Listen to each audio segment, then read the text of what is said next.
Hi YouTube family, welcome back to Charmaine's Kitchen. Are you guys ready for us to make some dinner? Let's get in the kitchen and start preparing some dinner. I was in the mood for some nice salted fish and spinach, but guess what? I'm gonna make a bake and stuff salted fish and spinach, and I want to share this recipe with you all. My family really do enjoy bake, and you guys know when I get ready with my creative ideas, I always like to play around and make different unique bake recipe. Tonight we're gonna have one of those. So let's get down to business. I have a nice piece of boneless salted cod that I'm using for this recipe. You can use any salted fish of your choice. After rinsing the fish and washing it about 2 times in cold water, I'm gonna boil these until it starts to fall apart into the water. And remember, you can change the water and boil it for a second time, and you can also rinse as many times as you wish to get out all the excess salt. This was boiling for about 15 to 20 minutes. You can do it as long as you wish, and you can see they're breaking apart. This is ready to remove from the stove. After removing the fish from the stove, I drain the water it was cooking in, add some cold water, and leave it to cool down. These are my simple recipe for the dough mixture. I have flour, sugar, and baking powder. So into the flour, I'm gonna add my baking powder. And then I'm gonna add my sugar.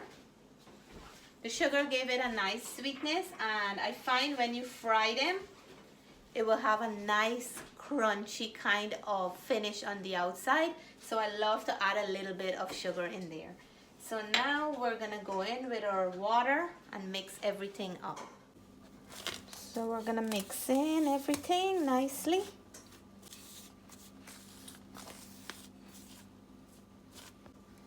So we're gonna add our water little by little.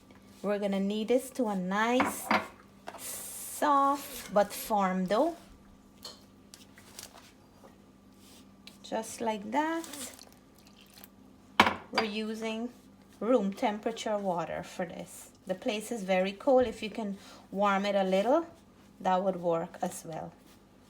Knead the dough until all the flour combine nicely together and until you have a nice smooth dough. So the dough is nice and soft. I'm gonna make some small dough ball and leave it to rest.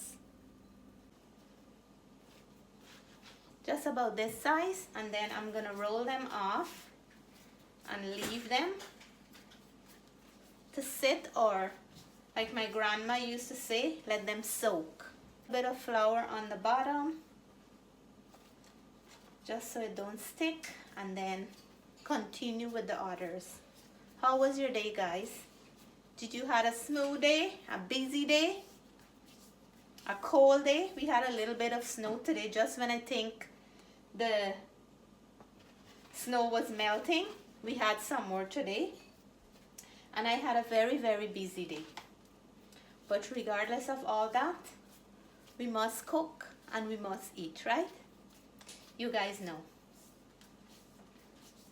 So I'm in the mood for this bake and salt fish and spinach. And you guys know when I'm in the mood for something, no matter what, rain, snow, or shine, I will make it. I have my lovely little dough balls or loya. I'm gonna cover it with a wet paper towel, and then we're gonna give this a nice cover and leave it here. And we're gonna move on to preparing the filling for our bakes. While my dough is soaking, I have my ingredients here for the salted fish and spinach. I have a nice hot pepper. It's not too overpoweringly hot, but it have a nice kick. I have some green onions. I have a tomato, some cilantro, which will go really nice with this salted fish because they have like a nice limey kind of flavor. And I have a nice big purple onion to chop up in there. I went in and I break up the salted fish finely and rinse it with cold water.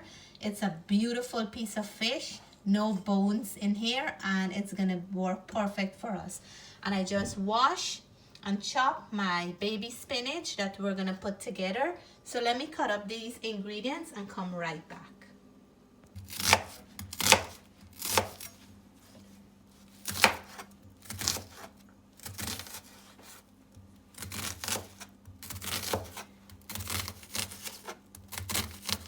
And this is my colorful ingredients to add to the salted fish and the spinach. I have my coconut oil warming up. And in the meantime, I want to say a big shout out to my Auntie Sally all the way from New York City.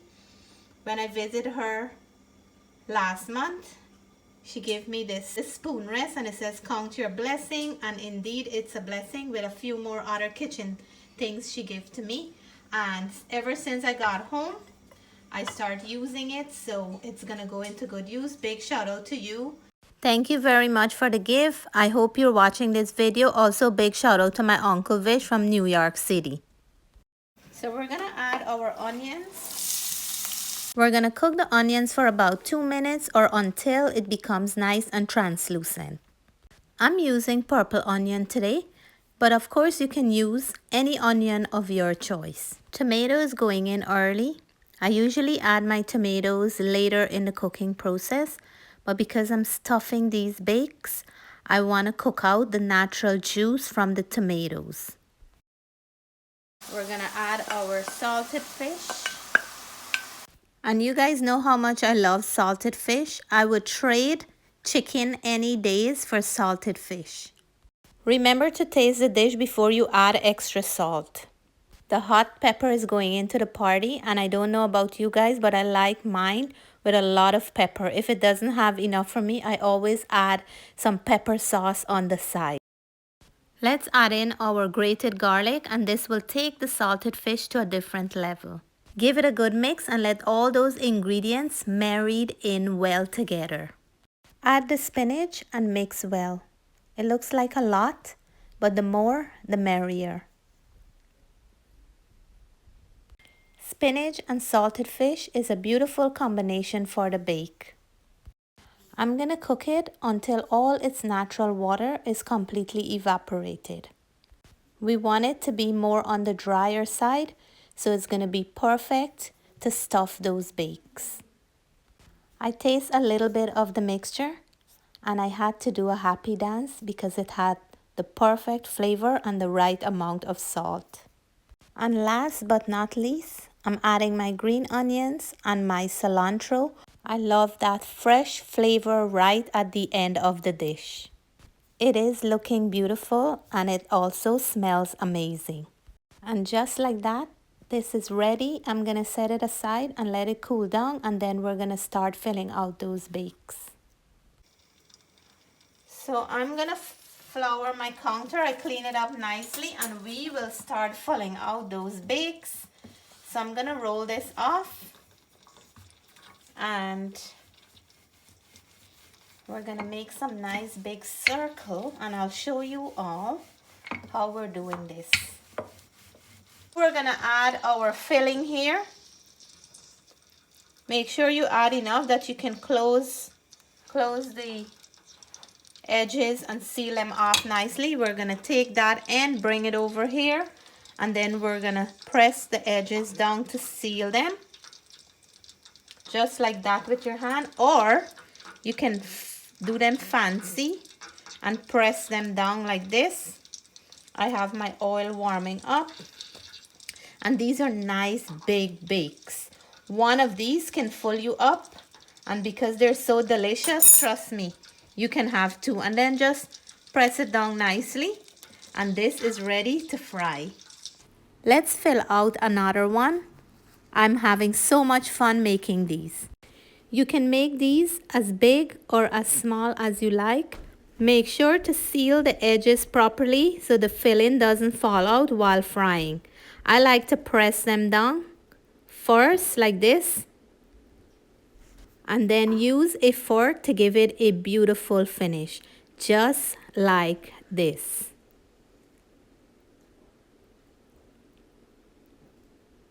This is such a beautiful art, beautiful to look at and amazing to eat. My oil is nice and hot. I'm gonna add my first one in there and let it fry until it is nice and golden brown. Remember to check out my other bake recipes. I have some other ones with different filling. My kids just love all the different fillings that I add to the bake because it's an easy grab and go. It's great for trips, picnics, and to share with a friend or a neighbor. So when they're nice and golden brown, or if you have a beautiful color that you desire done, just flip them on the other side and let them fry up nicely. Make sure to drain the bake nicely to get out all the excess oil. The last thing you want to do is eat a bake that's very oily. Look how beautiful this is. Amazing. The shape, the color, everything. I can't wait to sink my teeth in one of those. Look at the rest in the back. So this is my last bake in the making. And they are looking absolutely amazing. Check these out. Ooh la la. Nice and beautiful. I did a nice brown one here. And these ones have perfect color. I love the edges. So nice. And I made some guacamole to dip with this. You don't need anything to dip with this because the filling have enough flavor, but the guacamole will still go nice with it. I can't wait to plate up and let you guys know how they taste. And here is my beautiful salted fish and spinach bakes, or pie if you want to call them. I made some guacamole to go with them. This is the perfect, delicious, and lovely healthy dinner. Let me know what you guys think, and if you're gonna give this recipe a try. This was just something that came to my mind and I decided to put it together. So let's dig in, guys. So guys, this is nice and hot, really hot at the moment. I'm just gonna open up one and show you guys what it looks like. Check that out. Look at the beauty right there. And here is my beautiful salted fish and spinach bake. The moment we were waiting for.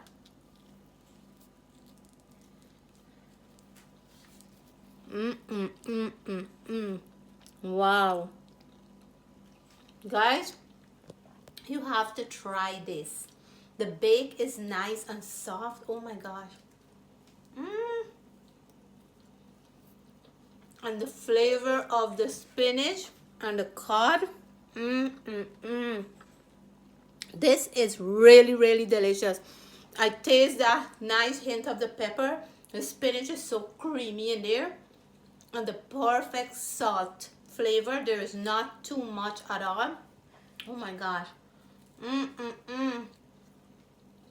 I can eat this for breakfast, lunch, dinner, snack time, anytime. And these are perfect to take with you at work, on a picnic, for your kids' school lunches. Amazing. If you're in a rush in the morning to go to work, you grab 2 or 1 and you just sit in your car while driving to work and you just enjoy it because everything is in one. So I hope you guys will give this a try. It is so delicious inside. This thing is really good. So you guys go out there, get some salted fish and some spinach and make some salted fish and spinach bake. Charmin's creative recipe. Thank you guys. Take care. God bless. Bye for now.